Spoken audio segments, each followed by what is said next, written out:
Welcome to the Brewery Boys Expedition podcast. Who the hell am I? Ricky J. Yeah, with Max P. Max P. Cheers. Yeah. What do you got, Max? Starting out with the H2O again. It's a good starter beer. Me too. It's just a nice, it's just a nice way to begin the evening. Yep. It's just a good, clean, fresh beer. I know we're going to go enjoy a little Mexican food with probably some Juicy O. Oh, yeah. The Juicy Obsession, which is another great session IPA that we make down at Lewis and Clark Brewing Company. Lots of fun stuff going on this week. Of course, we're just kind of riding the wave of that holiday week. It's kind of fun to see, even on a day like today, Rick, there was like several people in earlier in the afternoon that have just kind of said, I think it's time to just start drinking a little bit earlier because we're kind of in that holiday period. It is a whole holiday month, really. Now and the end of the year, it's like excusable just to say, hey, what do you say we get together and have a beer at 2 o'clock? Yeah, you got holiday parties. Yeah. A lot of times work is ending early. Plan. You got, So, it is nice to see people loosening up a little bit and just having a good time. And, of course, along those lines, we've got a lot of great entertainment. We've got the trivia Wednesday nights, of course. And this week, of course, we got Rocket to Uranus coming back. Always fun.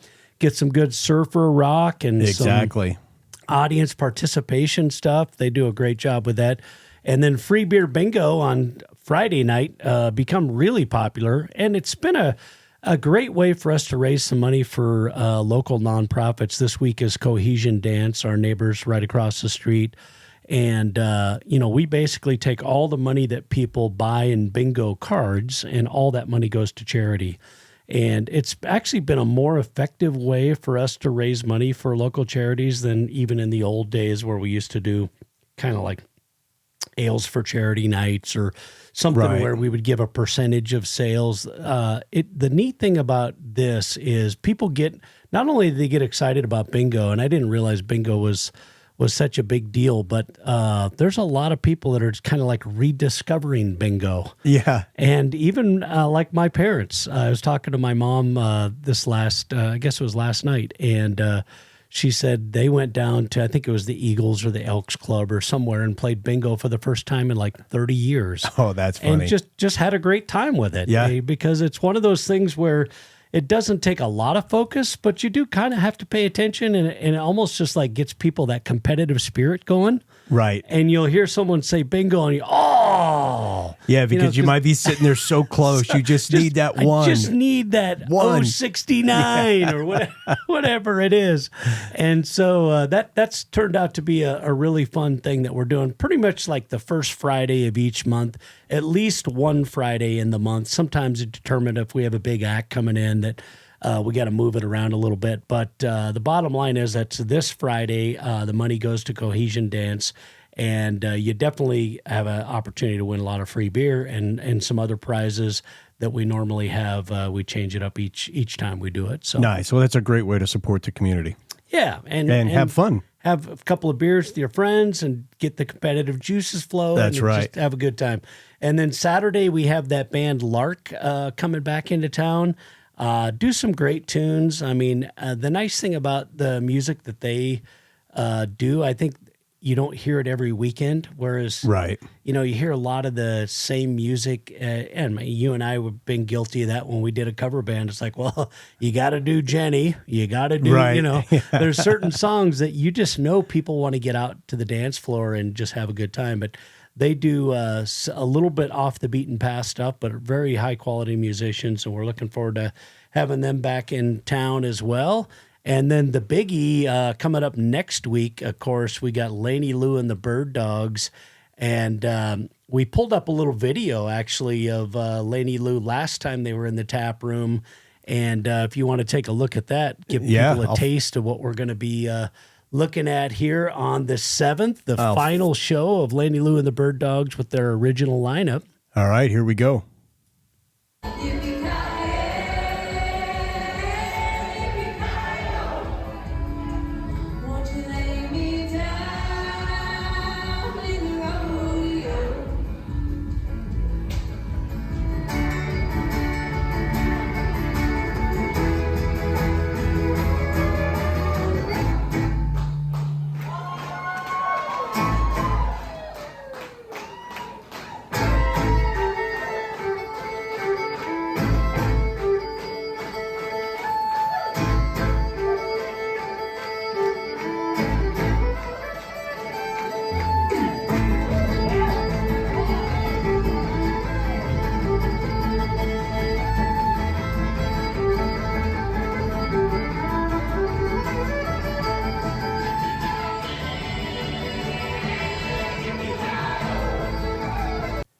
How are ticket sales going for that, Max? They're doing really well. It's gonna be packed. I fully expect it will sell out prior to. If we do have any, there'll be very few left at the door. And I just started thinking, Rick, I should give Lena a call, and maybe we could have her next week on the podcast.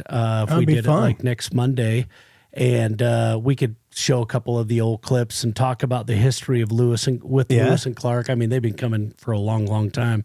And maybe she'd be opening up to talk a little bit about what her plans are for the future and stuff like that. Might be kind of a fun. Oh, that'd be a blast. Yeah. Cool. I'll give her. I'll shoot her an email and we'll connect and see if we can make that happen for next week. But that'd be awesome. That's going to be a really, really fun show. Those guys always have brought what I would call like foot stomping music to the tap room, and the energy level is just so high. And so, again, if you haven't got tickets for that, make sure you get out at lctaproom.com. Get your tickets. You're going to want to be a part of that show. It's kind of a historical event in the timeline of not only Laney, Lou, and the Bird Dogs, the first band that we've ever brewed a beer specifically for with the Bird Dogs Black Lager, but also just such a great relationship with the brewery over the last 10, 11 years. So it's going to be a sad and happy affair for sure. It's going to be fun. And so two are moving on. Yep. And then the other band members will continue. The Bird Dogs are going to continue, and I've heard they're even looking at modified versions of. Obviously, Lena is a pretty big part of the vocal situation there, and I'm sure they can build another band out of that because they're solid musicians all the way across the board. But it definitely is special to be able to see them kind of in their last original format. Right. So. I did find a video that you brought of Lark. Oh, yeah, a while ago. Yeah.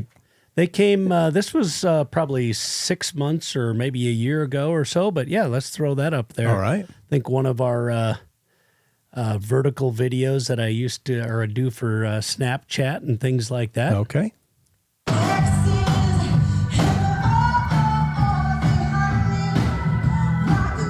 Lots of people having a great time.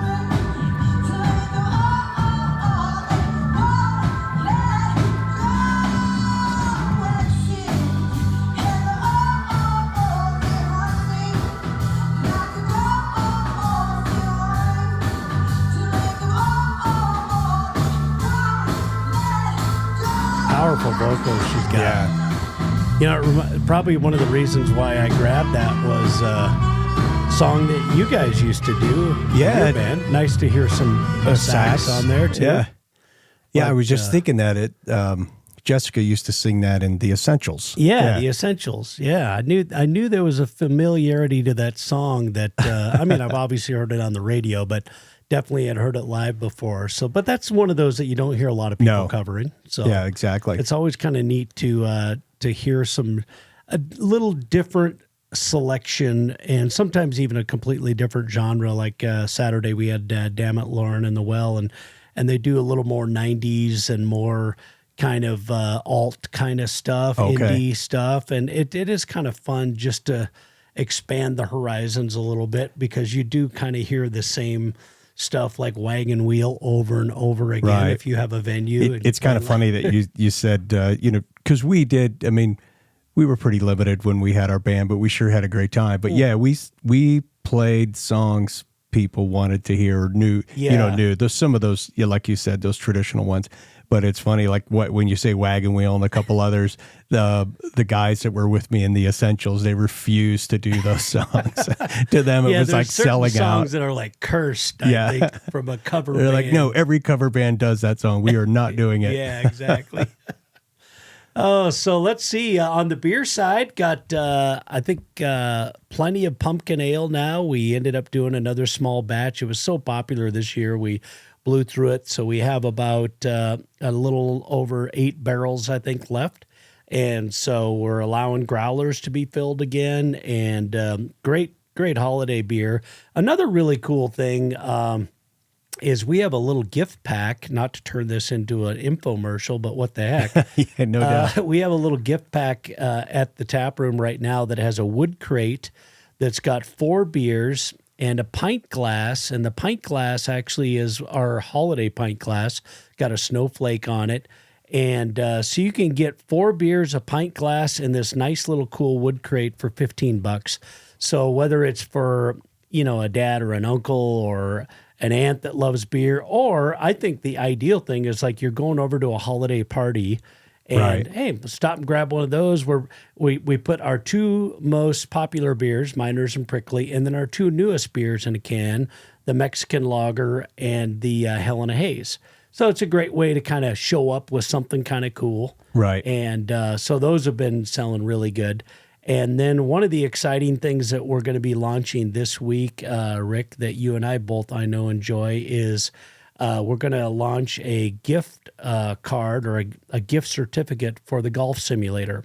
Golf simulator has been incredibly popular. We have 3, let's see, Sunday, Monday, Tuesday is booked out for leagues, but Wednesday through Saturday is open to the general public, and it's been pretty full. This last weekend, I think there was 30 minutes that it wasn't rented, so very popular. But we're doing a special to where you can actually get an hour of golf, which is normally $40, and a pitcher of beer, which is normally anywhere from $15 to $18, depending on the kind of beer that you're choosing. But you can get both of those for $50.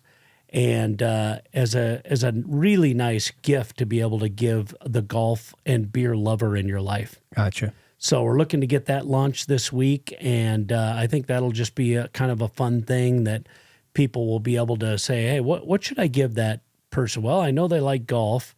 This is the most technologically advanced golf simulator in the world. I mean, it's super fun to play. I actually played another 18 holes this afternoon. I mean, it's just, if it's not booked out, it's hard for me to walk by there now. Right. It's like a really cool video game or whatever. They're like, oh, I'm going to jump back on that.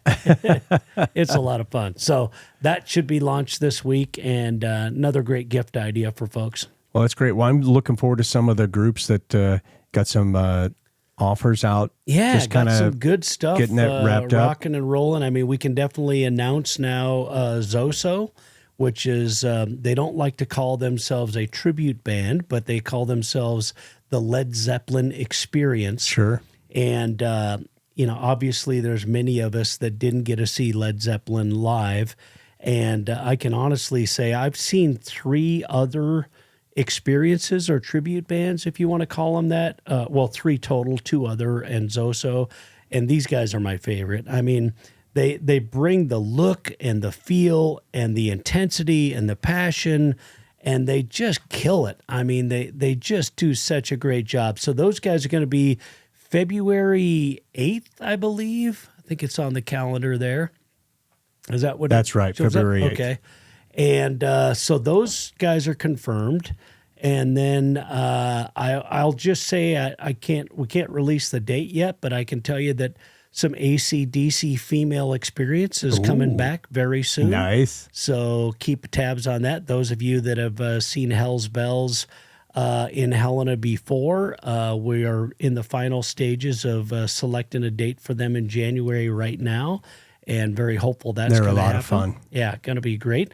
And then we're also working with a couple of Red Dirt and country folks for January and the first part of February as well, that we should be able to announce within the next week or so. So I think that's great, because January and February, a lot of people kind of pull back a little bit from going out because maybe they're into the health mode, or maybe they're not drinking, or they're broke because of the holidays. Right.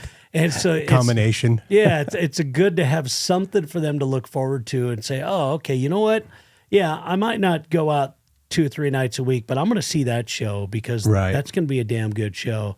And I think that we'll see that kind of support, especially for these ones that have been here several times, like Zoso, and when we do Blistered Earth, the Metallica tribute band, and Hell's Bells. They have a reputation of just putting on one hell of a show. Oh, yeah. And whether or not you, have seen the original band that they represent or not, it is as close as most people are going to get to that experience. Right. So super cool. Well, anything else you can think of? Oh, gosh. We got the Vanilla Porter coming out next week. You'll find that at all the Buffalo Wild Wings. Matter of fact, I'm driving to Billings on Wednesday to deliver that Vanilla Porter to the Special Buffalo. delivery. Special delivery. Kind of fun on a side note, Sunday, we found ourselves without any Miner's Gold in the can, and we had a couple of pallets of Miner's Gold that had to go out at 5:30 this morning, thanks to our buddy Heath that was down there loading that truck. And so Dalton, the guy that runs our candy line, came in and fired that baby up. And him and I and Heath and my grandkids actually stacked beer on Sunday. Put them to work. Yeah, it was actually kind of fun to have them run the pallet jack and move around in the cans and Nice. and to actually see what what Dalton does for a living. Right. And running the machine. So, and then they ended up canning the rest of it out today. But we did get those 2 pallets out, the emergency Miner's Gold that we needed to get out this morning that was heading to, I think it was heading to Bozeman and also down to Casper and Cheyenne, Wyoming. So Nice. they just put in their second order. So, yeah, I think other than that, we're kind of in the winter mode of things. Things slow down a little bit and more time and attention focused on the retail end of the business. We do have signups going right now for the pinball tournament, which I'm going to talk you into being there at this one. It's December 10th, and that should be a fun time. We've already got probably about 12 people signed up. I think we're going to cap it at 32 folks this time. And then in January will be our first sanctioned tournament where Stern is going to provide a bunch of prizes and stuff. But we do a really cool trophy. It's like a scale model of a actual pinball machine, got Nice. the date and stuff on it. And I've seen some people in there today that I know are going to be in the tournament that we're practicing. So That's great. Should be a good time. And then speaking of things up and coming, the fall league that you and I are playing in on the golf sim, we only have like 2 weeks left in that. And then the winter league will start the second week of January, and we're going to double the amount of teams in that. So instead of 20, we're going to go to 40. We've just had way too many people say, hey, I want to play in that league. I didn't find out about it till it was too late. And so we are going to double that. We're going to allow the people that were in the first league to get first option and keep the same times that they played. And then we'll add a couple more days onto that. Nice. So keep an eye out on the website and the Facebook and all that for the Winter League of the Lewis and Clark Country Club Golf Simulator League. Awesome. Other than that, things are good. All right, then. For Max, I'm Ricky J. Cheers. See you next time.